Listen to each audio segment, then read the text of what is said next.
me something, it might just take the pain away. Good morning, guys! Paalis na ako. Magandang umaga, magandang tanghali, magandang hapon, magandang gabi. Saan manda ko kayo ng mundo? May papeles dyan, oh. So, pupunta ako ngayon ng Bangko Santander, guys. At magbabayad ako ng tasa. Diba? Kaya yun. Hindi yun ang bangko ko. Kaya lang mas malapit yun. Yung Santander na bangko kaysa sa bangko ko. Kasi yung bangko ko papunta pa doon.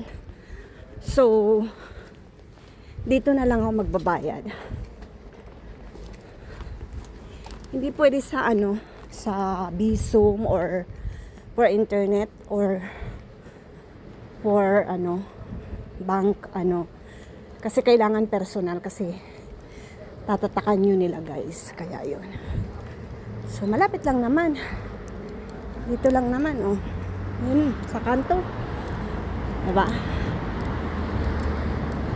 Alam nyo na, may trabaho. Kaya yun. And then may sugat ako, guys. Kaya, ay, nalagyan ng, basa pa ang buhok ko. Diba? Kaya yan. Bueno, ngayon hindi masyadong malamig. Kaya okay lang.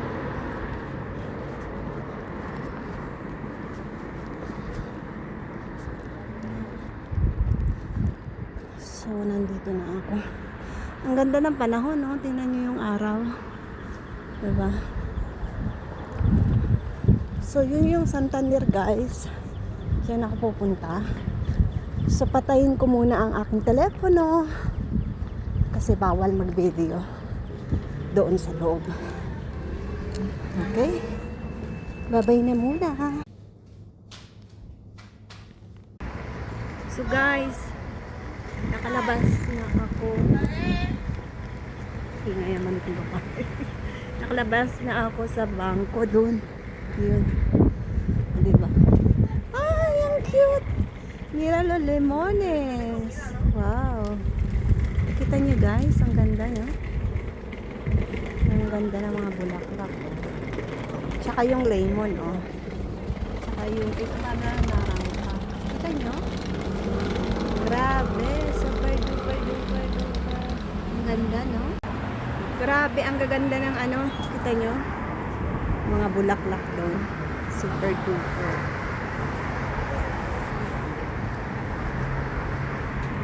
So guys, papunta na ako sa paradahan ng autobus. Kaya doon. Ang sarap naman. Sarap kumain ng kumain, no? Grabe. Super duper. Sarap kumain. Nasugatan ako kahapon, guys, ko sa trabaho. Kita niyo, may band-aid yung aking dali rating. Dali rating. Dali rating talaga. Daliri. Ay, super duper. So, eto na nga. Continuamos, guys. Lakad papunta doon para kumuha na ng autobus. And then nagmensahe ako sa anak ko kasi gabi na ako uuwi. Ganun talaga pag trabahadora ka.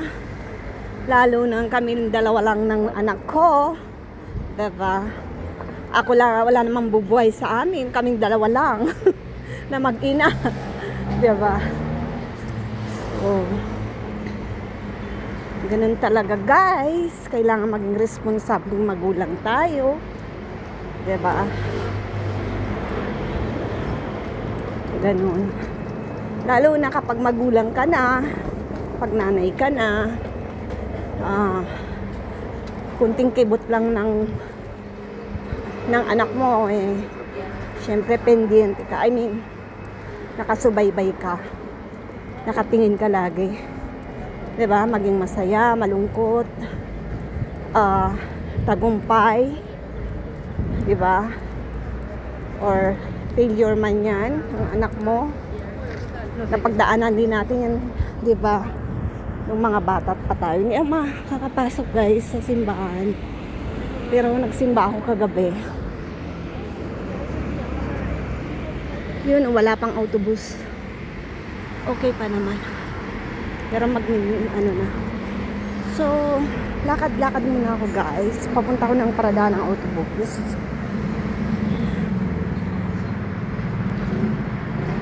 Kita nyo yan. Clinic pala to. Kaba o Kasa?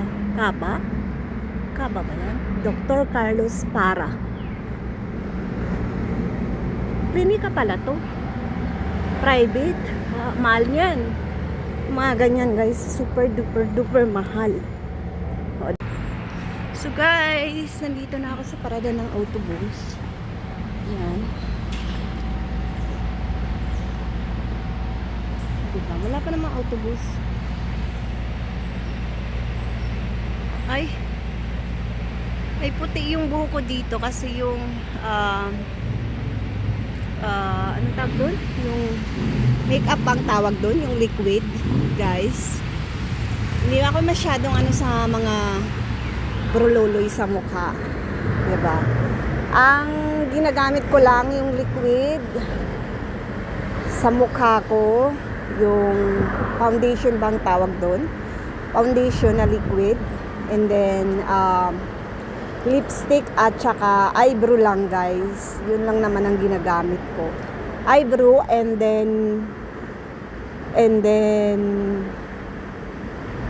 sa pang eyebrow pala yun ang ibig kong sabihin. Yung pencil na kulay itim and then yung blue. Yung blue naman na pencil ay nilalagay ko sa taas ng aking mga mata. Yung pilik mata doon. And then, yung eyebrow, yung itim na pencil ay doon, sa kilay ko. Nilalagay ko. Yun lang naman, konting brololoy lang naman. Tapos paglalabas ako, magre-retouch naman ako ng konti. Yung pulbo-pulbo, meron akong pulbo. So, yun lang ang aking, tawag doon, mga ginagamit sa mukha. Kasi guys, kapag nag-makeup ako, hindi naman ako sanay, diba? Kapag nag-makeup ako, dahil minsan nagme-makeup naman ako, nag-iiba yung mukha ko. Grabe, super duper. Kaya nakakatakot kapag nag-makeup ako. Mas lalo akong pumapangit. Ay, charot. Diba? Laitin natin yung sarili natin. Sige na, masaya na kayo. Diba? Ganun lang yun guys. Siyempre. Pero, ang papa ko ang number 1 na nagsasabi sa akin na napakaganda ko. Diba? Kasi siyempre anak niya ako. Diba? Ganun lang yun guys. Siyempre ang unang pupuri sa'yo mga magulang mo. Nanay at tatay mo. Diba? Ganun lang yun. Wala naman iba. Yun. So ito ang aking anik-anik sa araw na to. Kaya pagsiyagaan nyo na muna ang aking mga ngayon. Yung yung aking araw. Yan. So nandiyan na yung autobus. Malapit na. Kaya ihanda ko na rin yung aking bonobus. Diba?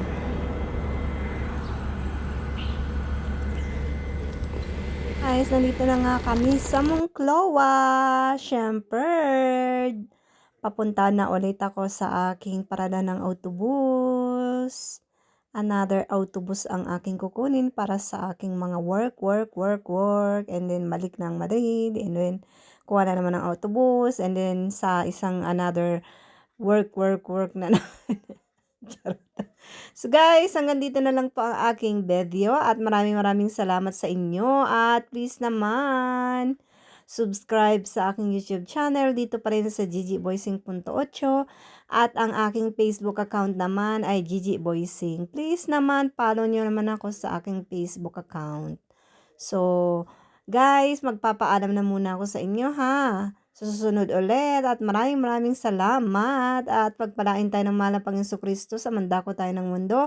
At lagi kong sinasabi guys na kapag lalabas tayo ng bahay ay dalhin pa rin natin si Mr. at si Miss Pasensya para buhay laging masaya. Piliin natin umintindi, magpakumbaba dahil yun ang pinaka-importante, 'di ba? At saka syempre respeto at mahalin natin ang ating mga magulang hangga't nandiyan pa sila, ang ating asawa, mga anak. Piliin natin maging mabuting tao, guys, kasi alam nyo mas maganda yun at wala tayong sakit ng ulo. At syempre yung pasensya, kailangan talagang dalhin natin yun. Ako, ina-apply ko lagi yun sa aking sarili, guys.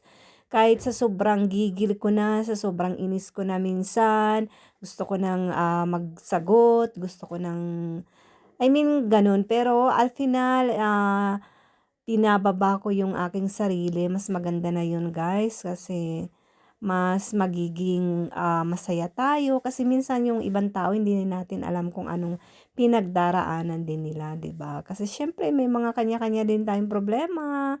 Minsan yung mga ibang tao hindi rin nakakatulog. Siyempre pagdating ng oras ng paggising nila, walang tulog, syempre masakit sa ulo at yung bang nadadamay tayo sa problema rin nila. So, tayo na lang mag-umintindi kung ano man meron silang pinagdadaanan. Ganun talaga, minsan din tayo, di ba? Meron din tayong toyo sa utak, di ba? At minsan wala din tayong ganang ng lahat. Kung gusto lang na natin umalis na sa mundong to, pumunta tayo sa ibang earth or planet, 'di ba? Ganun lang 'yon, guys. Talagang ganyan ang buhay ng tao, pasensyahan, 'di ba? Meron talagang time na sala sa init, sala sa lamig. Kaya 'yun ang sinasabi, 'di ba? Kaya 'yun ang lagi kong pinapaalala, guys, talagang pasensya, pasensya, pasensya, pasensya.